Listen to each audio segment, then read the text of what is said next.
I know I haven't been on this channel in a while, but I'm about to do a review of Prozac Nation, starring Christina Ricci, and Jessica Lange is in it. And I forgot she was in it. It's been a while since I've seen this movie. I'm going to do a review of it, but first, I'm going to watch it, and then I'll give you my thoughts. But here's one thought before I begin. Christina Ricci is an underrated actress. Like, you know, people love her, like we love her, but I feel like she doesn't get the credit she deserves. I've seen this movie before, but I feel like I'm repeating myself, so I'm sorry. But I just need to watch it one more time, or again, and I want to watch it too. I'm going to watch it, then I'm going to give you my thoughts on it. You know, screenplay, we're out wise, we can't speak, cinematography maybe, etc., etc. Okay, I'll see you after my screening. Just finished watching the movie, and I rambled and rambled at the end of the commentary track about my personal history with anxiety a bit, and I talked about, because it's related to the movie, okay? I don't know why I'm acting like that. I wrote notes to keep me structured, so I hate this freaking camera sometimes, to keep me structured in this review. So first off, the first thing I took note of was I like the title sequence. I just like it. It tells you, hey, this is a story about a writer. I liked it. Okay? You know, it shows the typewriter, shows the names of the people. I like the little effects they did with the words. Very nice. The cinematography was great. I think I talk about this in the commentary track where I say if you're like a filmmaker, you're making short films, like when you're first starting out, you may not really think about let's use very meaningful shots. Like, you maybe not be thinking about that. The cinematography is well done, like the shots they choose. For instance, a lot with Jessica Lange and Christina Ricci, a lot of it shows their distance very well. They don't really, whether it's them sharing a frame, a shot, or whatever, and they're just, they have a distance between them. One of the most powerful ones was when they're in the bathroom, they're both looking in the mirror, but they never share, there's never a shot where they're sharing, the reflection. It's symbolic because it's they don't share the same vision of life, what one should do in life. There is a distance in their relationship. Lizzie just, and she even says in the beginning of the movie, my mother, way too involved in my life, my father, not involved really at all. The mom wants her to have this grand life, you're gonna go to Harvard, everything will make sense. She wants her daughter to be everything, but the problem is it's they have these different ideas of what they want to do in life, which is understandable. So it's very powerful.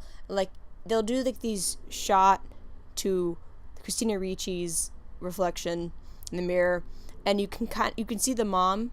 You can see, I can't remember the mom's real name or the name in the story, but she's the mom of Elizabeth or Lizzie, and you see her, but it's not clear. It's kind of an over-the-shoulder-ish shot, if I remember correctly. And then you see, obviously, it cuts to Jessica Lange in the mirror, and you see a bit of Christina Ricci. So that was very interesting, how they showed distance, how it was really good at, they manipulated time, and they manipulated and with the distance, it shows, they didn't just do it with her and the mom. It showed how lonely she was, and how by herself, and how separate, and how it's just really well done. The shot selections and everything. They manipulated time. What I mean by that is there's parts where she is in normal time. Everybody else is moving in this rapid speed, okay? And it really, like I said, I wrote down, it's effective because it shows her lonesomeness. And it's good because during the narration, there's narration, which is also effective because I wrote down, she's not simply explaining what you're seeing, what's happening. She's giving her dark feelings words, and she's talking about, like I was talking about the part where there's like people moving around in a rapid rate, is she's explaining like, oh, when I went to Harvard, it was supposed to be different, and I would be around people just like me, or whatever. But really, it's just, you're still by yourself and alone. So, yeah, that's effective. And like I said, the narration is good because she's giving her dark feelings words. She's explaining what it's like to be depressed, and how there's like a confusion of like, even the stuff she says out loud to people in the movie, not just narration.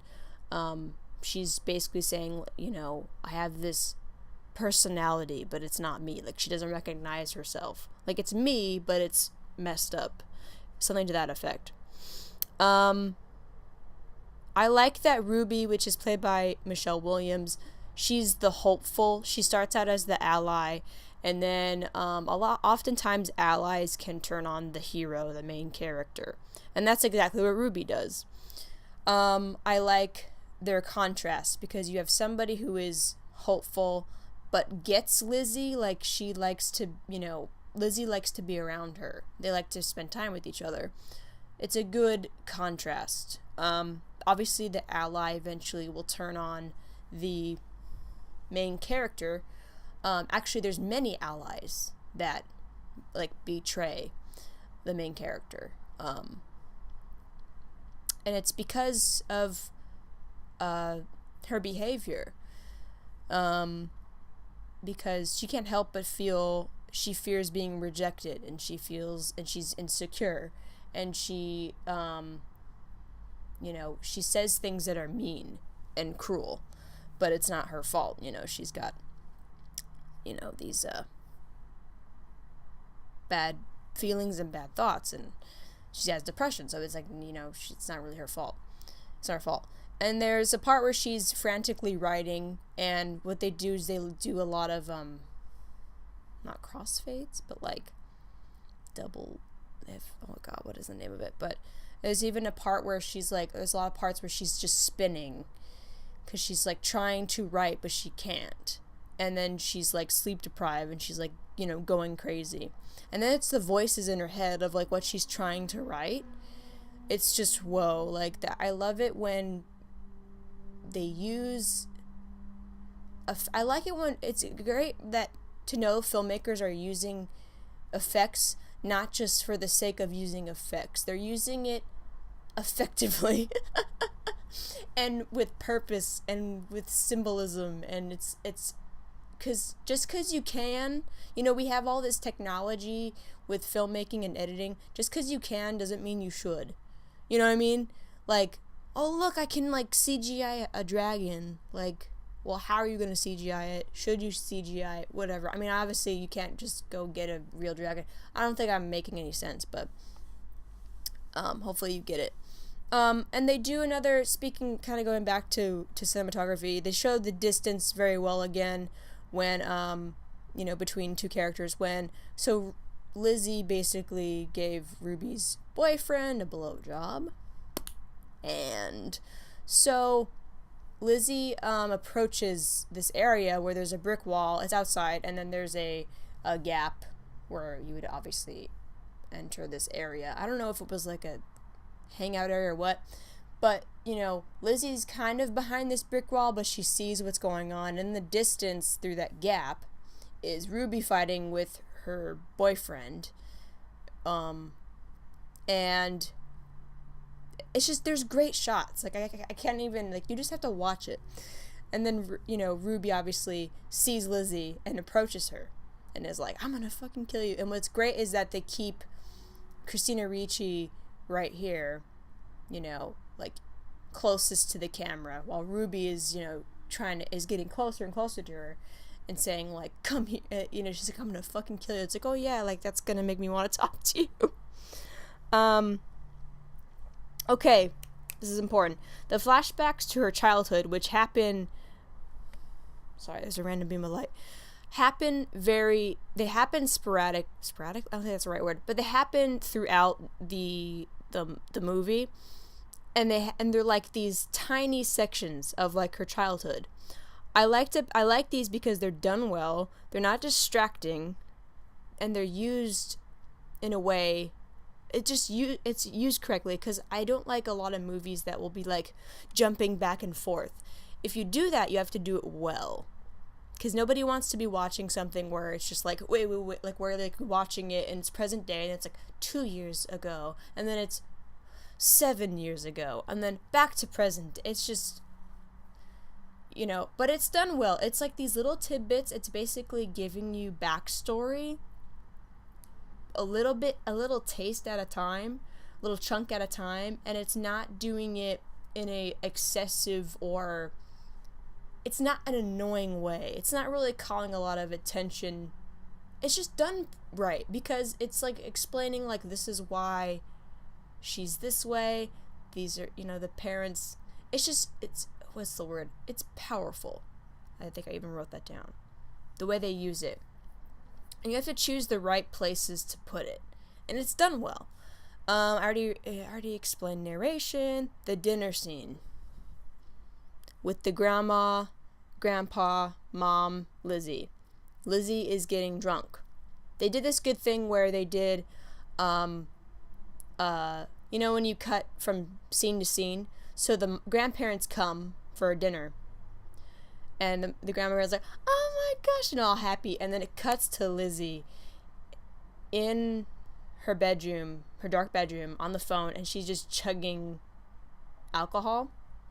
It's just like, that's really well done. Once again, they're showing the distance and the difference between like darkness and light. A person that feels terrible in a bright setting. That's done really well. It's like probably the most heartbreaking scene in the movie. It's and how it makes you. It showed that like how a mental illness or depression, will make you say things you don't mean. Because there's a part like in the narration, like I wanted to say, "Mom, I'm sorry, I don't mean those things, but I said, Mom, help me." That like whole scene was just a cry for help. And then another powerful thing was you had another great ally, which was a guy she fell in love with, played by Jason Biggs, named Rafe. She's, she has this fear of rejection because of her father, how he just left, and he doesn't really show his face very often. Sorry. And then you had, she always expects, because she's recognizes she's terrible to people that she loves.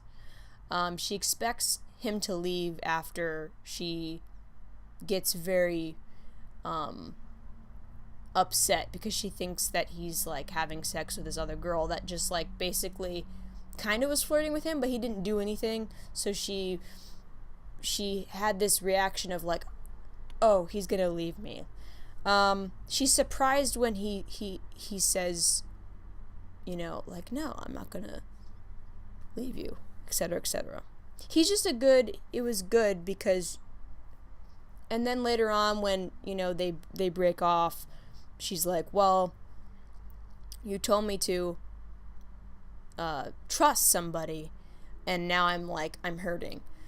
That's the hard thing about life, is like, you have to, if you want to be loved, you have to open yourself up to, you're not just opening yourself, to be loved, you have to open yourself up, and when you're opening yourself up, you're not only opening yourself up to be loved, but also there's a chance that you'll be hurt. Yeah, let's just sit with that. Well written. It's insanely well written. Like, there's lines where it breaks your heart because it's so real and it's so true. And there's a part where Michelle Williams she says, I'm just imagining how painful it must be to be you. Because she's saying to Michelle Williams, you don't know what love is.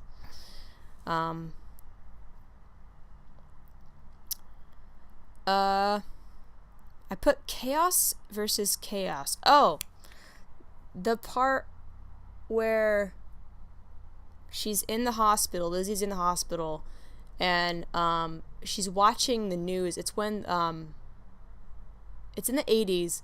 I think it's called the Challenger, when the space shuttle explodes and the mom is getting mugged. It's like going back and forth between chaos and chaos, death and, violence and death are just depressing and depressing. That was wow, nice, very just powerful. The close-ups of when she starts taking the Prozac was very nice, because like there's like a beam of light randomly, and she's like taking the Prozac, and it's like the bright green and the bright either white or yellow, I can't remember. I like that they basically proved that the mother and the daughter are the same. What's interesting is that they both wish to be alone, that they can take care of themselves. There's a first scene when the mom, which is Jessica Lange, says, "I took some days off work. I'll be here with you." And she says, "I do better by myself. Like, it's fine. Like, Mom, don't do that." And then, when the mom is mugged, Lizzie goes, "I'm gonna stay with you. Like, you have to have someone stay with you." And the mom's like, "No, I do better by myself." She's like, "I can take care of myself." So it's proof that, like, mother and daughter both they want to be alone. But then what's different is Lizzie actually stays with her. And it's just a powerful movie. Like, towards the end, like, she reveals to Lizzie, "You brought me back to life." And the thing is like, she wanted her daughter to be everything, to be like this, like, a successful person. Because like, she had like such a bad relationship with, Lizzie's dad. And it was like, then, like, when I realized, you were having, issues, and I had someone to take care of, she said, "You brought me back to life. You needed, she needed somebody to, like, look after, and it's so heartbreaking, because she says, "You want me to be everything, but I can't." And it's so amazing when the mom says, "You don't have to be anything." And you're like, wow.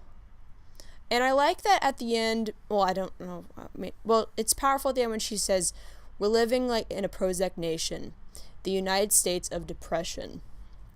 And it's just that that title is basically that they gave a statistic. It's probably different now, but they said like 300 million people have prescriptions to Prozac or other antidepressants. It's just a way of saying, not a nice way of saying, it's just a way of saying, like, this affects a lot of people.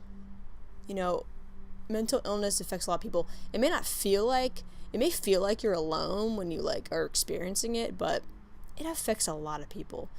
I did another long take, but I feel like it was more organized.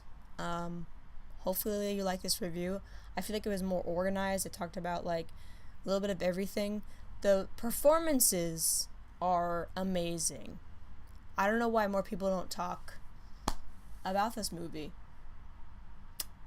I feel like it's considered a hidden gem, and it's great. It's well written. It's like, it